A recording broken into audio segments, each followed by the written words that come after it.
আরে শোনো, তুমি কি মদ খাও? পুরোহিত মশাই, মদ খাই কি? মদ তো খাইয়েই আসি। কবে থেকে খাও? এই ধরেন 20 বছর ধরে। প্রত্যেক দিন কতগুলা করে খাও? বাবা, মিথ্যা কথা বলবো না, প্রত্যেকদিন এক বোতল 400 টাকা করে দাম। তার মানে মাসে 12,000 টাকা? বাবা, চাট কি ফ্রিতে আসে? ওটারও 3000 টাকা ধরো। তার মানে মাসে 15,000 টাকা। আর এক বছরে হচ্ছিল 1,80,000 টাকা। আর 20 বছর হচ্ছে 36 লাখ টাকা। এর মানে তুমি 36 লাখ টাকার মদ খেয়ে ফেলছো। হ্যাঁ বাবা, তাই।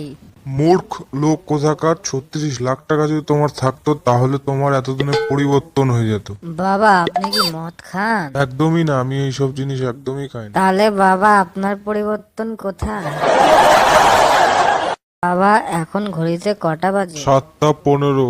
শালা, সকাল থেকে শুনতেছি ঘড়ির টাইম কি 2 মিনিট পর পরই চেঞ্জ হয়ে যায়। জানো, মদ এত ক্ষতিকারক, একদিন তুমি মদ খেতে খেতে মরেই যাবে। ঠিকই তো আছে, আমার তো কোনো মরার সময় টময় নেই। বাবা, আমি মরে গেলে আমার চোখ দুটা দান করে দিবে, ঠিক আছে? যাকে দান করবে তাকে বলে দিও। কি বলবো? বলে দিবা যে 2 প্যাক নাজরা চোখ খুলবে না।